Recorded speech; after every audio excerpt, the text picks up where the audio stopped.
All right. Morning, everybody. Good morning.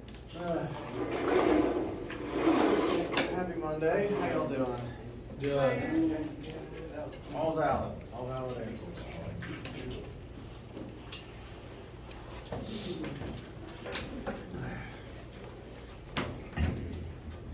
So, for this class, we have wrapped up what I would consider to be the chapter 2. Now, this week we're going to be talking about momentum. And if you've been working on the chapter 2 assignments, you may find that there is a momentum question on there. I would consider momentum to be part of chapter 3, but there, for reasons I don't fully recall, there is a momentum question in the chapter 2 stuff. If you can do everything except the momentum question on those assignments, I consider them to be done. The only reason I didn't remove them is because some people had already finished them and I didn't want to change their point values on them. So for that reason, those questions are still there, and I just, after today and this week, I just recommend looking back over them. Other than that tiny piece of momentum, which we are about to cover this week, I'd say chapter 2 stuff is done. So again, besides the momentum question, you should be able to finish up the chapter 2 assignments. I do recommend doing the quiz last.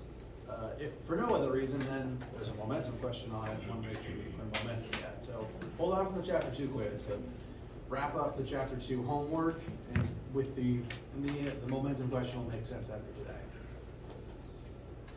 One other piece about chapter 2. We ended last time talking about the concept of power, correct? The main formula for power that we looked at is work over time. Because the definition of power is it is the rate at which work is done, the rate at which energy is used. Then we did some examples kind of showing that this takes into account not only the force that is used to do work, so if something is physically stronger, it's able to have a higher power score, but it also takes into account the speed at which it is able to exert that force. So strength and speed are equally important when it comes to calculating the power output of a machine, for example. For that reason, there's actually a second power formula that it slipped my mind to show you. The second one is on your formula sheet, but I wanted to please make sure to acknowledge it directly to you guys, because it is useful on a couple of different examples. That additional formula for power is force times velocity. If you know, say you are, again, the example we looked at last time was carrying boxes upstairs. If you know the force that you're exerting and you know the vertical velocity at which you're moving, those numbers can directly tell you the power output, just by multiplying them together. This is not actually a whole new formula, it's just a variation of the previous one. And the reason I know that is I'm going to show you where this version comes from. Bless you. What's work equal to?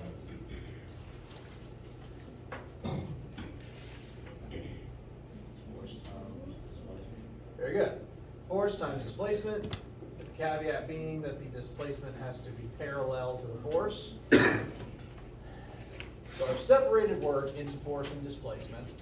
That's where the parallel force in this version of the power formula comes from. And note, we can combine delta x over t into velocity. So this really is the same formula twice. Which version you use may just depend on what you know and what you want to find. This is, again, work over time, so it's useful for knowing how much energy a light bulb uses in a second. If it's a 30-watt light bulb, that's 30 joules of energy every 1 second.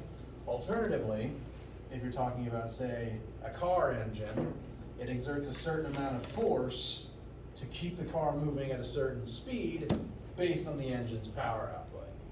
So, second formula that's useful in some different scenarios. Wanted to make sure to at least mention that one to you guys.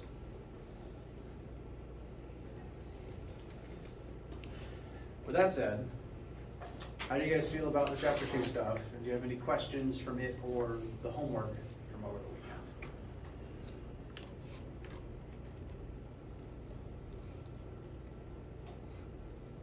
All right. At any point, any questions, please bring them up. Even if I'm talking about something else, I want you to ask. And does anyone need anything at all before we move on to Chapter 3 this week?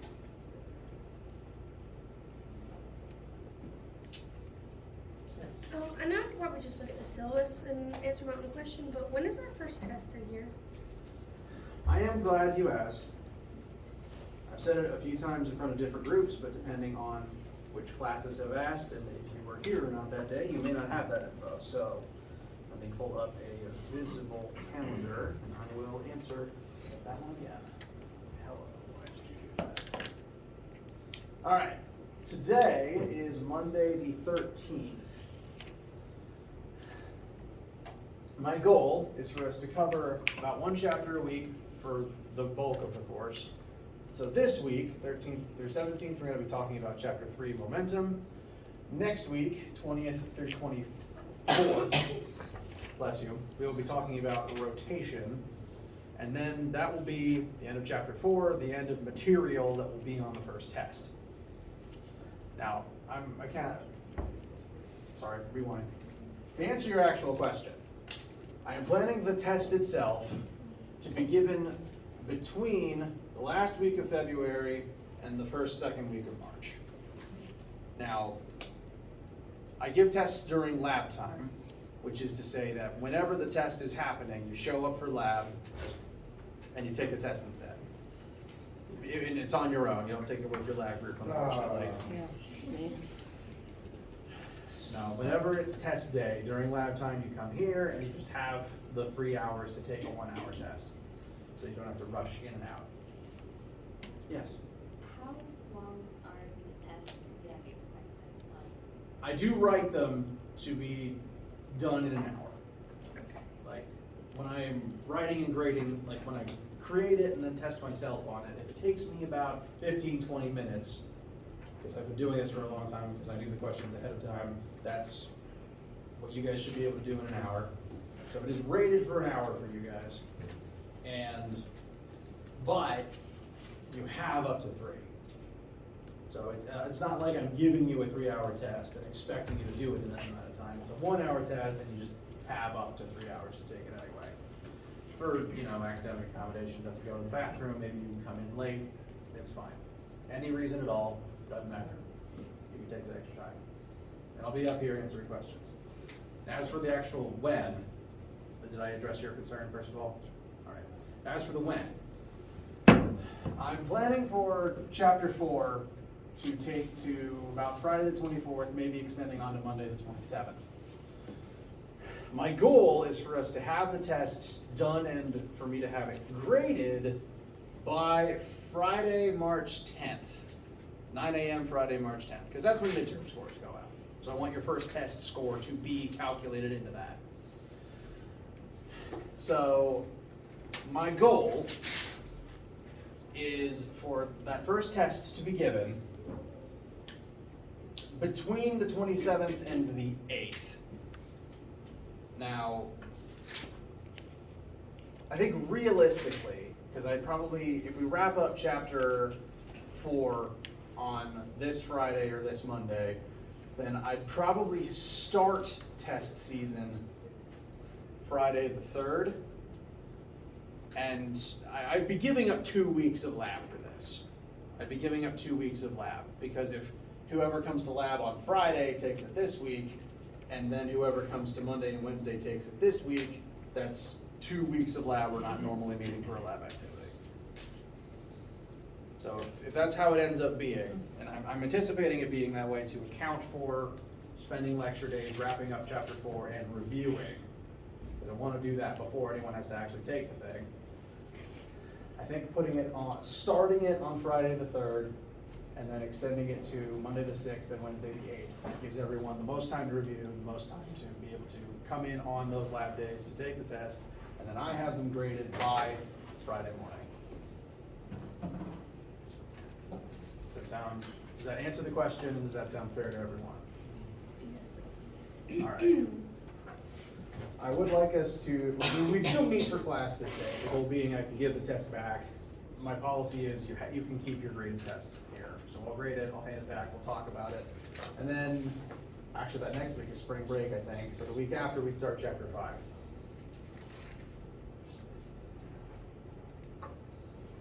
And then 5, 6, 7, 8. One more test near the end of April, and then we transition into exam review. How do we feel? Cool.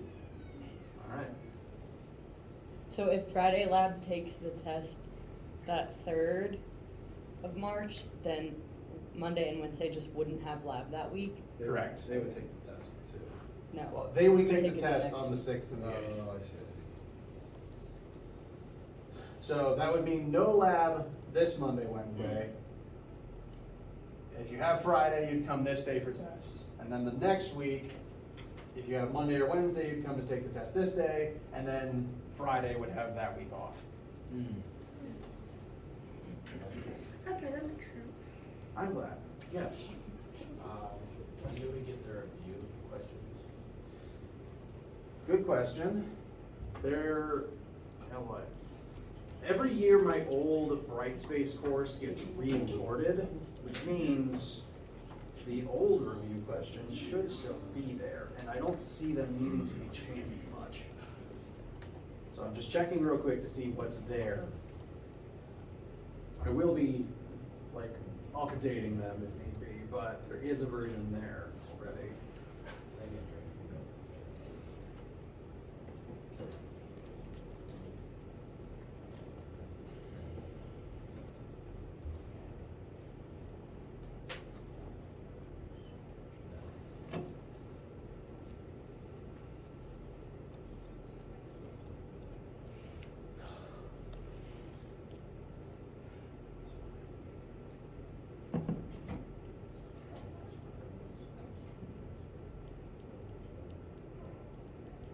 All right, yes. So to go ahead and look at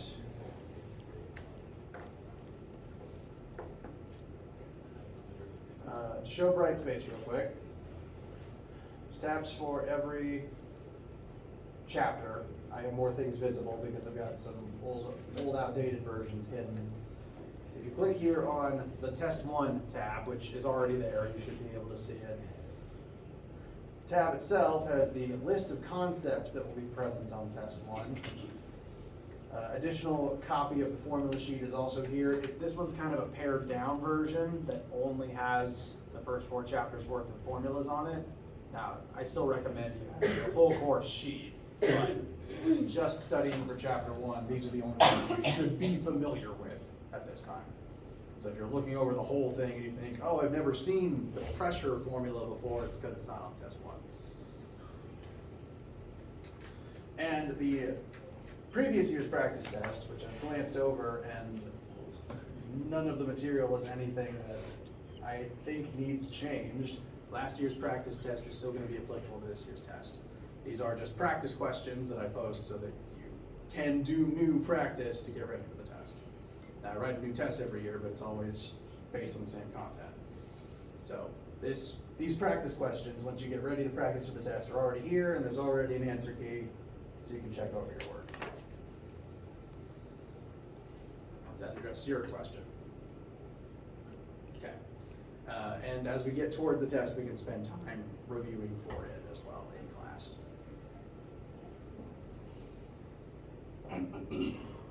Excuse me. Any other questions, and how you guys feel? All right. In that case, main thing I want to cover today is to begin discussing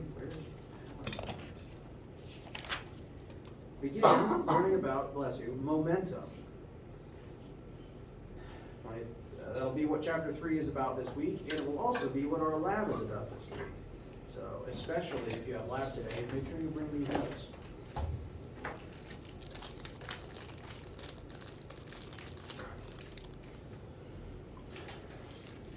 We're kind of continuing straight on from the previous chapter. Pardon me. Bless you. Thank you. Previous chapter, we talked about various concepts related to motion, including force and energy and work, and also power. The things that make motion happen. And the main bulk of this week is going to be about momentum, which I'm realizing is not actually in the title, which direct segue, direct continuation from those above things. Momentum is the next step in understanding motion. Now, I assume, has anyone in this room never heard the word momentum before? Okay. It is used in like the English vernacular, so that's not surprising to me. Now, when you hear the word momentum in just common English, how do you mostly hear it used? What do you think of when you hear momentum?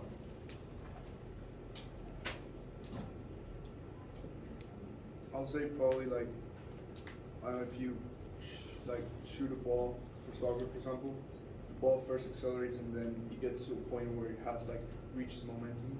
So when there's like velocity going on, kind of. All right.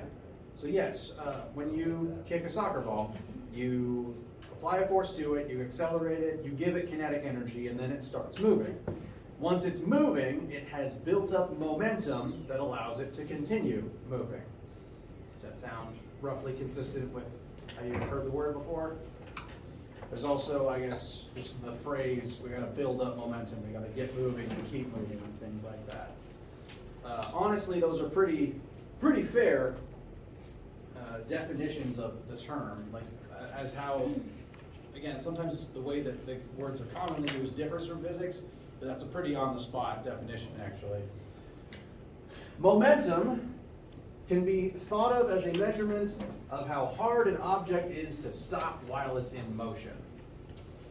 It's kind of similar to kinetic energy in that when you do work on something, you give it kinetic energy and that allows it to move. Similarly, when you exert force on something, you change how much momentum that object has, and that allows it to not only move, but continue to move, even if various things try to stop it. Yes? So like a roller coaster at the end when it like goes, and you're like, whoa. Yes, that's honestly a very good example. Say when you're in that roller coaster and you hear the brakes engage. The roller coaster wants to keep moving forwards because it has momentum that makes it hard to stop. So even once the brakes are engaged, the roller coaster wants to keep moving forward. That's one reason why it takes time for it to slow down even after the brakes are activated. Furthermore, in that roller coaster, or even in a car, for example, like any vehicle really, have you noticed that even once the brakes are engaged, you feel your body kind of lurch forward slightly? That's because while you are inside of that vehicle, you yourself have forward momentum that makes you difficult to stop. And so even if the car stops, you are technically a separate object to the car, and therefore your body also wants to keep moving. So even if the car slows down, you try to keep moving forward at the same speed because you also have momentum.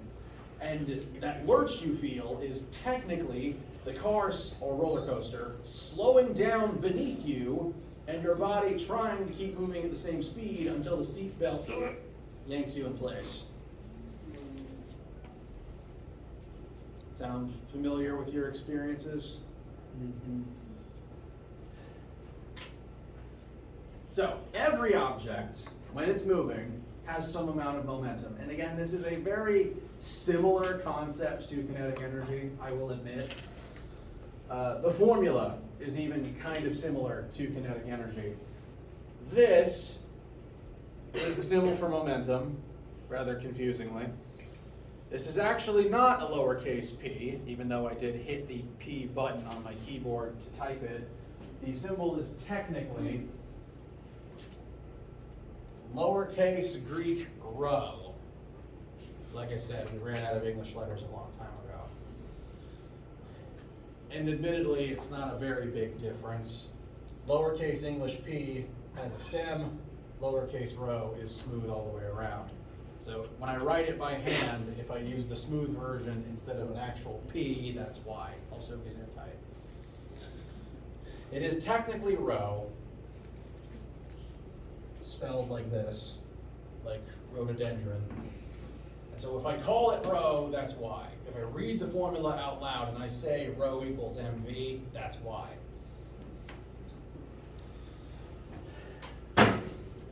There's not a very commonly used explanation why it's rho.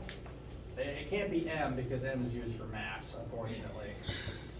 If it helps, you can call it rho-mentum if you want to. That helps a lot, actually. I'm glad. So the formula is rho-mentum equals mass times velocity, which again is pretty similar to the kinetic energy formula. Ke equals 1/2 times mass times velocity squared.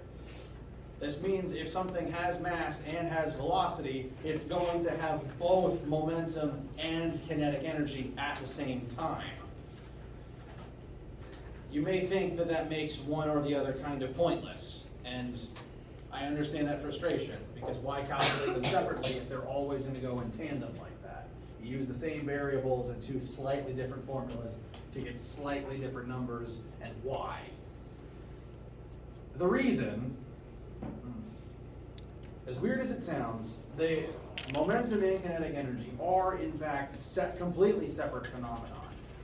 And the main reason we know why is because momentum is a vector, whereas kinetic energy is not. Kinetic energy doesn't actually care what direction you're moving in. It just cares that you're moving. You'll notice on your formula sheets, kinetic energy will never have this underline, it will never have the little arrow above it. It is not a vector. Energy never cares what direction something moves in. It just wants you to move. Momentum, meanwhile, does care about your direction. And so, whereas kinetic energy would be totally fine if an object was constantly changing direction, and in fact, it does do that if you think of heat as a separate form of kinetic energy. Momentum is the motion-related phenomena that specifically tries to keep you moving in the same direction until stopped. In this formula, we got mass times velocity. Mass is a scalar, which means it changes nothing about other vectors it's multiplied into. Velocity is a vector, and unlike in the kinetic energy formula, it's not being squared into itself. So it actually keeps its vectorhood. Whatever direction you are already moving in, that's the direction your momentum wants to keep you moving in. For that reason, it's actually a similar concept to Newton's law of inertia, the first law of motion. An object in motion wants to stay in motion, specifically in the same direction, at the same magnitude of movement, until stopped. And an object that has more momentum is naturally just harder to stop. Formula says mass times velocity. That means the faster something is moving, the more momentum it has, the harder it is to stop. Good luck jumping in front of the Flash to try to slow him down. Furthermore, the more mass something has, the harder it is to stop. Similarly, good luck jumping in front of a train to try to get it to stop, even if it's moving very slowly.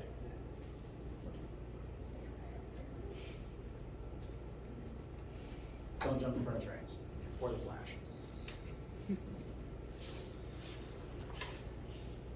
Now we're going to be working on momentum and stuff all week, and I'll make sure that the difference between it and kinetic energy makes sense. And this week's lab is going to be dedicated to just momentum to try to mitigate the confusion as well, just momentum formulas. Last detail before we try to apply this information to help make it stick. Momentum's a vector, And it does have a unit, it just doesn't have a unique unit. Like how force has newtons, work has joules. Momentum's unit is kilograms times meters per second. We never bothered to invent its own unique one. I think the reason for that is as much work as Newton did on force, it's arguable that Newton actually did more work on momentum, but we already used his name on the force unit. So rather than find a different scientist, we just didn't name it. We just didn't rename the unit. Bless you. So it's just kilogram meters per second, which is conveniently the two things you multiply together to find momentum. It's just kilograms times meters per second. So if you just try to remember it like that, you're just building the unit up as part of the formula. It's just a bit of a pain to have to read out loud.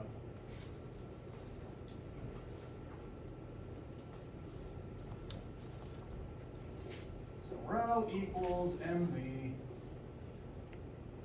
It is a vector that's in the same direction as the velocity used to calculate it. Questions or concerns for right now? All right. So, to begin trying to apply this formula, here we have 5 different scenarios. We have 5 different objects or organisms that all have different masses and different velocities. And I'd like you guys to tell me which of these scenarios has the most momentum in it.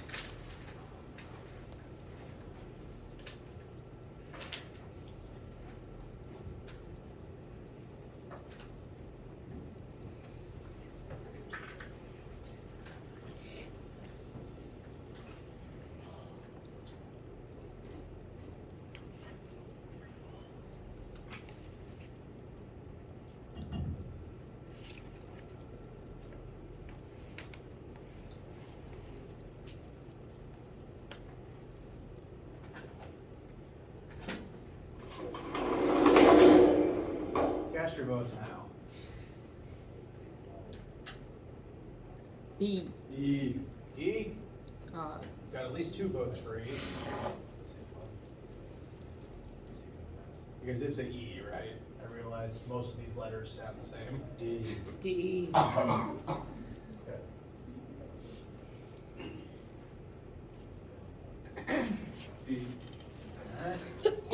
Gesundheit. Any other callers? Alright, let's check your work. So, the building. Why is it not the building? It's not moving. It's not moving, very good. Stationary means velocity of 0, so no matter how big the mass is, it's very easy to stop something that's already stopped. It takes no additional effort. That would just be 100,000 times 0 is 0. Next, light. Now, light is the fastest thing in the universe, so it should have a lot of momentum, right? No, light doesn't have mass. So 0 times 300 million meters per second is still 0. But fun fact, this is the top speed of the universe and only light moves at it. Next, we have 3 cases where there is both mass and velocity, so we should actually have answers here. No one picked the human walking, and for good reason. This is just going to be 100 times 1. So 100 kilogram meters per second. Next is the dog. That's 20 kilograms times 10 meters per second, for a grand total of 200. So human walking, not that difficult to stop. You just kind of put your arm out. Dog going full cannonball mode, no thank you. But then you get to the truck. Trucks have a lot of mass. I wouldn't want to try to stop one manually most of the time, but this one is moving very slowly. This isn't even meters per second, this is centimeters per second. So how many meters per second is 2 centimeters per second? 0.02. Correct. Which gives us a final answer, I believe, of 40. Which means that when a truck is moving this slowly, all it really takes to stop it is just... Frankly, this is like sub-idle speeds, if I'm honest with you. That's like idling up an incline. So, out of this entire list, the dog is the hardest thing to stop.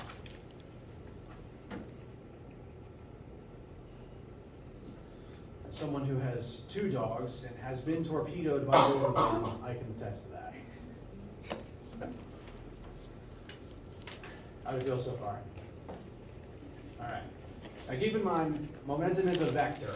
So all these 3 non-zero answers do point in a direction, and that's in the same direction as the velocity itself is already moving in. And that direction becomes important, not only because we like to always consider vector directions in here when possible, but it's very important if an object changes direction. Because whenever something's velocity changes, its momentum is going to change. And that happens a lot. If you're driving and you speed up, you've changed your car's momentum. Speeding up means the car is harder to stop now. But turning around, that's a big change in momentum. That's the kind of thing that only happens when, well, honestly, the example I'm going to give later is baseball. Hit ball, bat, ball turns around, big momentum change. And again, noting direction is very important for that. There's one more vocab word I want to look at today as this cursory introduction to momentum. And that vocab word is impulse. Impulse is just a fancy way of saying change in momentum. We've noted throughout this class that the velocity of an object can change. And if its velocity can change, that means its momentum can change.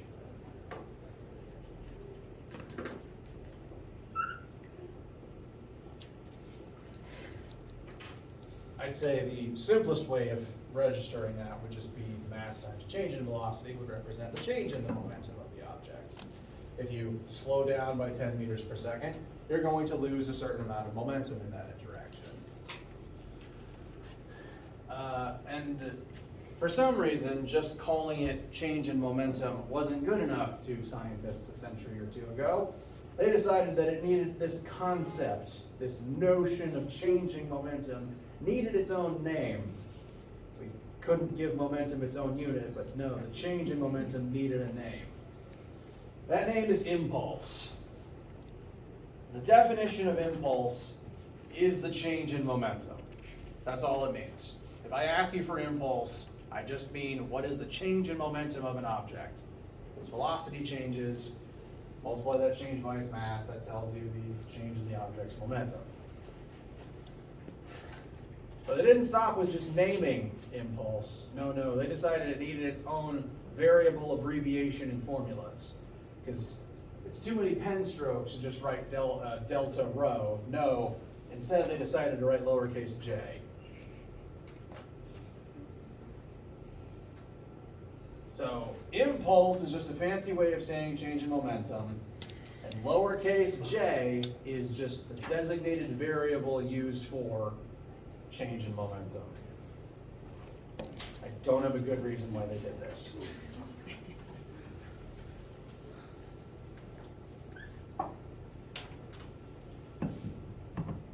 You see a lowercase j in an equation on your formula sheet. Impulse just means change in momentum. Kind of like how you could call this rho-mentum, bless you. You could call this gym-pulse. As silly as these sound, it's how my brain remembers them. And so, gym-pulse is equal to change in momentum. And this is one way to calculate change in momentum, mass times change in velocity. Normally an object's mass does not just spontaneously change. Normally it's the velocity that's going to change. The only way to change an object's mass is to either tack more mass onto it or tear a piece of it off, which would have different formulas. So normally if momentum's changing, it's because velocity is changing. Now, there is actually another formula here for impulse. It's the one here in the middle I haven't acknowledged yet. You know how we've been noting that forces cause accelerations, cause change in motion, correct? Here, force is what causes impulse. Force is what causes change in velocity, acceleration. Therefore, force causes impulse. Whole definition of acceleration is change in velocity. So if force causes acceleration, force must cause impulse. And what this formula says, impulse equals force times time. What it says is that for every moment a force is applied, it's going to change the velocity of the object. It's going to change its momentum by a certain amount. That is, again, the entire point of force. The point of force is to change how something is moving, to make it accelerate, at least partially.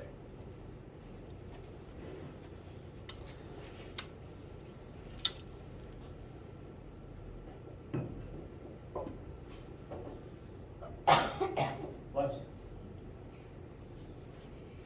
So the line on your formula sheet that's dedicated to impulse actually has 3 equal signs and 4 separate parts to it. I believe I show all this on one line on the sheet. So just to review each part of this whole statement again, impulse is the change in momentum. One way to calculate that is mass times change in velocity. A separate way to calculate that is force times time. This is the force that causes the mass to change its velocity over a certain period of time. And I'm hoping that sounds familiar, because this part here is Newton's second law.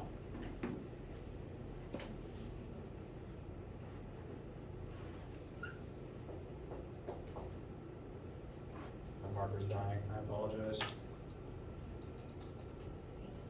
I'm going to take this part, I'm going to divide by t to try to show you that this is just Newton's second law. Divide by t, send it over here. M delta V over t equals force. Force equals mass times change in velocity over time. What's another way of saying change in velocity over time?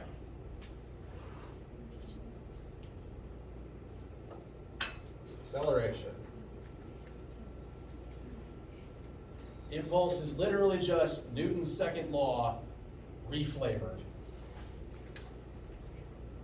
Diet Newton's second law. Actually, no, there's more here. This isn't the diet version. This is Newton's second law extra. And that's why it's also written up here in this format as well. I haven't acknowledged this part yet. It's the last thing I usually cover. I don't know why I left it in the middle. This is actually the way that Newton first wrote down his second law of motion.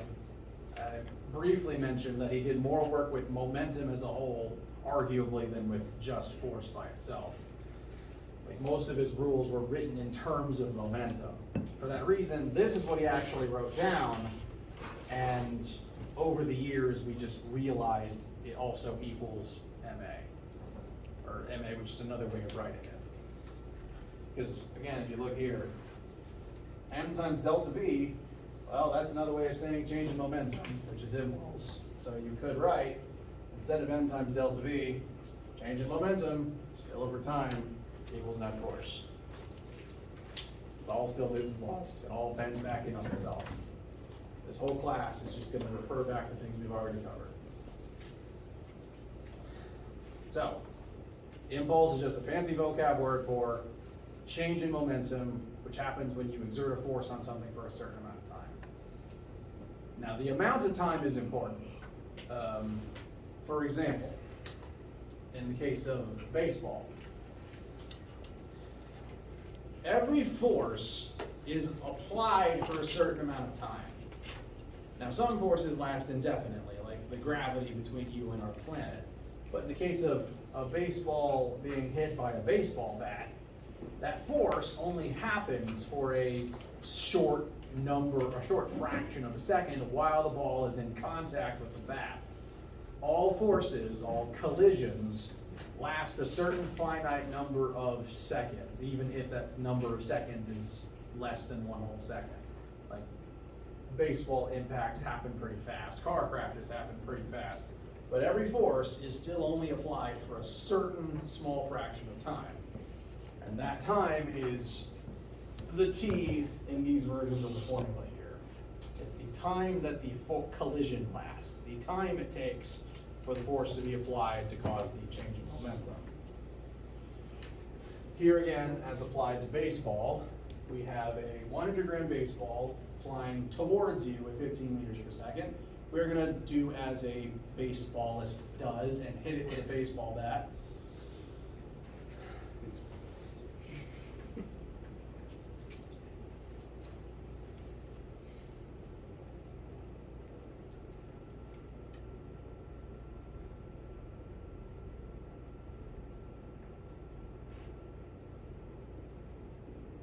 I'm not an artist.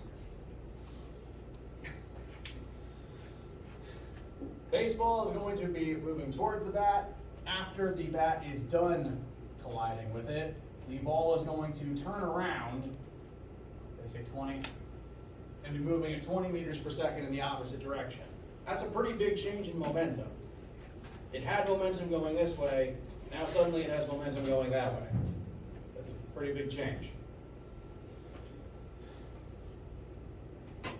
Let me read the whole thing from start to finish again. 100-gram baseball approaches you at 15 meters per second. You strike it with a baseball bat and send it flying backwards at 20 meters per second in the opposite direction.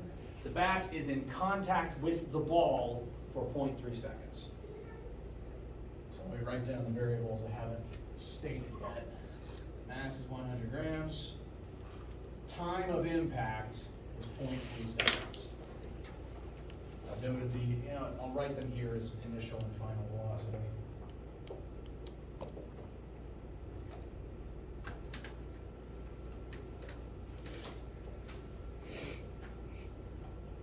Note the change in direction. That'll be important later. Actually, it'll be important now. First question, what is the impulse of this baseball?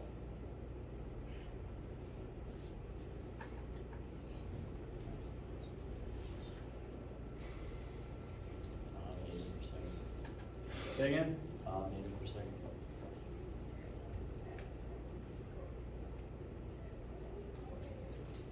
Not exactly.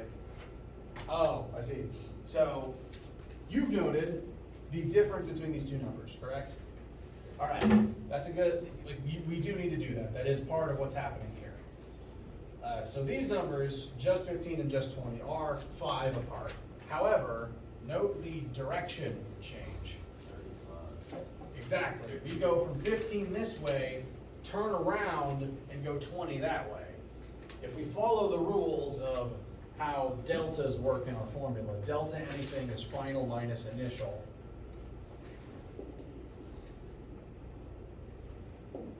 So I'm using this formula to solve for impulse and kind of demonstrate as I go. Impulse equals mass times change in velocity. Change is always final minus initial. Our final is 20, moving in the positive direction. And our initial is 15, but since it's moving in the opposite direction, we have to denote it as negative before we ever do the subtraction. Negative just meaning it's moving to the left, whereas afterwards it turns around and moves to the right. So that would look like 20 minus negative 15. It's already, like the formula says minus, and we're plugging in a negative number because it's in the opposite direction of 20. As mentioned, this does mean the magnitude of that change is actually going to be 35 instead of 5. It'd be 5 if the ball slowed down by 5 meters per second, but was still moving in the same direction, or even if it sped up 5 meters per second and was still moving in the same direction. But this is a total reverse. Changing direction indicates big momentum change, and it takes a lot of force to do that.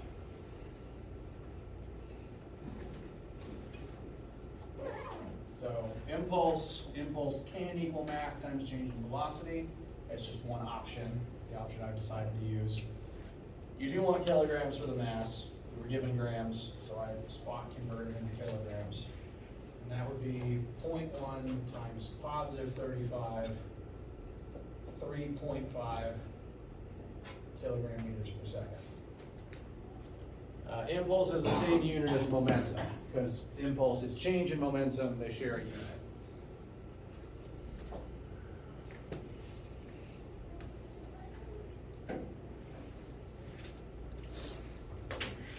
This is a very different answer to if you'd not kept in that negative, you would have gotten 0.5 as your final answer, which would have been wrong. This takes way more force than just that change of 5 meters per second.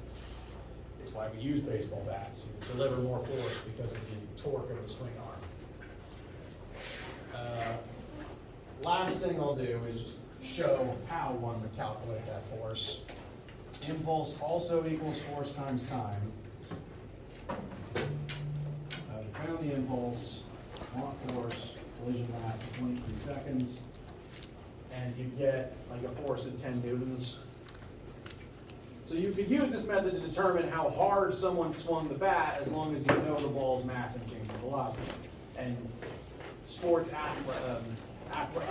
what's the word I'm looking for? Sports scientists, that's the term, use this to figure out often how hard someone swung a baseball bat. Because like, yeah, you could have them swing into a force gauge, but it's kind of hard to do that in the middle of the game. Questions? All right. We will elaborate more on this as the week goes on, and also in lab. So especially if you have lab today, make sure to bring these notes. And have a great day.